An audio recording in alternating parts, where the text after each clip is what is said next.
പെരുന്നാൾ ആയതുകൊണ്ട് തന്നെ ഫസ്റ്റ് ബൈറ്റ് കടിച്ച് തൊണ്ടയെ കുടുങ്ങി ചാവാൻ വേണ്ടി പോയ സിറ്റുവേഷനാണ്. തക്ബീറും കിട്ടുകൊണ്ട് പോകുന്നത്. ഇന്നാണ് പെരുന്നാൾ. ആ കാര്യം നമ്മൾ ഇന്ന് രാവിലെയാണ് ഓർക്കുന്നത്. സംഭവം അതിന് വേറെ കുറച്ച് കഥകളുണ്ട്. പെരുന്നാൾ നമസ്കാരം കഴിഞ്ഞ് അളിയന് ഓരോ കെട്ടിപ്പിടുത്തം കഴിഞ്ഞ് അവിടുത്തെ ഓരോ കഥകളും പറഞ്ഞാണ് നമ്മളിഞ്ഞ് പോകുന്നത്.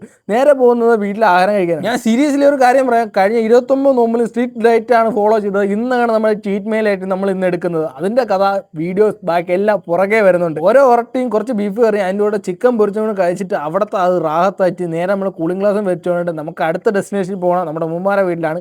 അവിടെ ചെന്ന് പിള്ളേരെല്ലാം ഓരോ മാങ്ങ എറിഞ്ഞിട്ട് അത് തള്ളി പൊട്ടിച്ച് അമ്മിക്കല്ല് വെച്ച് പിടിക്കില്ല, ആ ഒരു പരിപാടിയാണ് സംഭവം. അവിടുത്തെ മാങ്ങയ്ക്ക് നല്ല പുളിയായിരുന്നു. തിന്നോറിന് എക്സ്പ്രഷൻ ഏകദേശം ഇങ്ങനെ ചവച്ചതെല്ലാം തുപ്പിക്കളയേണ്ട അവസ്ഥ വന്നു. അവിടുത്തെ പിള്ളേരെല്ലാം ഉപ്പും മുളകും കൂട്ടി ഓരോ എക്സ്പ്രഷനും കാട്ടി. അങ്ങനെ അവിടെ നിന്ന് മാമയുടെ വീട്ടിൽ നിന്ന് വീണ്ടും ഓരോ ഉറട്ടി കഴിച്ചുകൊണ്ട് അവിടെ നമ്മൾ ഇറങ്ങിയപ്പോഴാണ് ഈ ഒരു സംഭവം കണ്ടത്. സംഭവം വേറൊന്നുമല്ല, ഇവിടുത്തെ കോഴി ഇട്ടതാണ്. അവിടെ നിന്ന് നേരെ നമ്മുടെ വീട്ടിലോട്ട് പോയി അവിടുത്തെ ഓരോ ബിരിയാണി കഴിച്ചു. സംഭവം എന്ന് വെച്ചാൽ എനിക്ക് ഭയങ്കര വിഷമമാണ്. കാരണം എൻ്റെ പയ്യന്മാരെ ഒന്നും ഇന്ന് വിളിക്കാൻ പറ്റില്ല. കാരണം അമ്മ ഒരു സിറ്റുവേഷൻ ആയിരുന്നു. അങ്ങനെ പെരുന്നാൾ ഏകദേശം ഇതുപോലെയായി.